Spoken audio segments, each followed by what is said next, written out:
નમસ્કાર, આપ જોઈ રહ્યા છો સ્પાર્ક ટુડે ન્યૂઝ. રોડના કામોમાં ભ્રષ્ટાચાર મુદ્દે પુષ્પા વાઘેલાએ સભામાં રજૂઆત કરી. આ સામાન્ય સભાની બેઠક મળી અને જેમાં રોડના કામોમાં ભ્રષ્ટાચાર થયો હોવાની રજૂઆત કાઉન્સિલર પુષ્પાબેન વાઘેલા દ્વારા કરવામાં આવી છે. તેમના દ્વારા 5 વર્ષમાં વડોદરા શહેરમાં બનેલા 18 મીટર ઉપરાંતના રોડનો રિપોર્ટ રજૂ કર્યો. તેમણે જણાવ્યું કે 5 વર્ષની માહિતી તેમણે માંગી હતી ને જે મને આપવામાં આવી અને આ અનુસાર 18 મીટર ઉપરાંતના રોડ 141 જેટલા 350 કરોડના ખર્ચે બનાવવામાં આવ્યા છે. ત્યારે સૌ જાણે છે કે વડોદરા શહેરના રોડની હાલત કેવી છે. આ મુદ્દે તપાસ કરવામાં આવે અને જરૂરી પગલાં લેવામાં આવે. વડોદરા શહેરના નગરજનો અને બહારથી આવતા વડોદરા શહેરમાં મુલાકાતીઓએ પણ નિહાળ્યું છે કે કેવી પરિસ્થિતિ. આપના માધ્યમથી આખા વડોદરા શહેરના લોકોએ હું પ્રેસ મીડિયાને ખૂબ ખૂબ અભિનંદન આપું છું કે એમણે આ સમસ્યાઓને ઉજાગર કરી છે.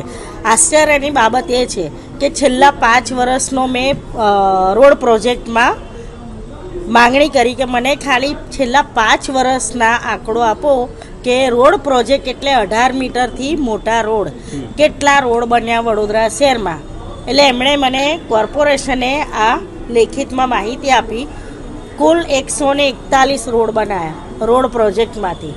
કુલ 141 રોડ વડોદરા શહેરમાં બન્યા અને એની અંદર ખર્ચો થયો 348 કરોડ 39 લાખ 12 હજાર.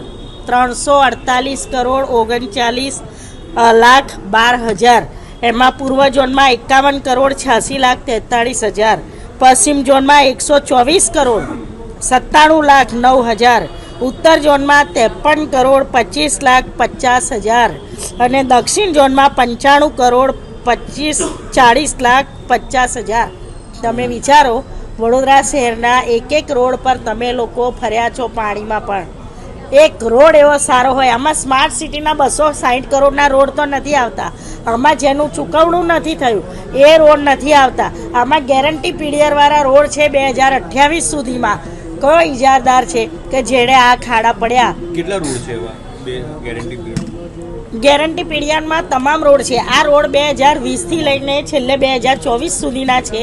એટલે 2020માં જે રોડ હતા એની ગેરંટી પીરિયડ અત્યારે ચાલે છે 7 ને 8 મહિના સુધીમાં. 8મા મહિના સુધીના એના ગેરંટી પીરિયડ છે અને જે પછીના જે થયા 2028 સુધીના ગેરંટી પીરિયડના આ 141 રોડમાં છે.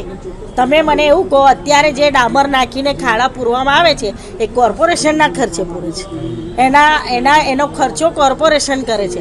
તો આ 141 રોડ જેણે બનાવ્યા એનું થર્ડ પાર્ટી ઇન્સ્પેક્શન કોણે કર્યું, એના જવાબદાર અધિકારીઓ કોણ હતા અને એના ઇજારદારો કોણ હતા? કાયદેસરની કાર્યવાહી કરવી જોઈએ કે નહીં? આ તમામ રોડના જે રૂપિયા ગયા છે 348 કરોડ 39 લાખ 12 હજાર. આ રૂપિયા એક કોર્પોરેશનમાં ભરતા ટેક્સના નાગરિકોના ગયા છે. આમાં 4 ઝોનના રોડ તો લીધા જ નથી. 18 મીટરથી નાના રોડે ઝોન દીઠ આવે એ 4 ઝોનના આમાં નથી. આ ફક્ત 18 મીટરથી મોટા રોડનો આ એમણે મને જવાબ આપ્યો છે. તો તમે વિચારો કે 4 ઝોનના જે નાના રોડ છે એનો પણ કેટલા મસ્ત મોટા રૂપિયા ખર્ચ્યા હશે. અને પછી આખું વડોદરા શહેર ખાડોદરા નગરી બને તો એના જવાબદારો કોણ? આ શાસકો વહીવટ પર પકડ ગુમાઈ ચૂકેલા છે.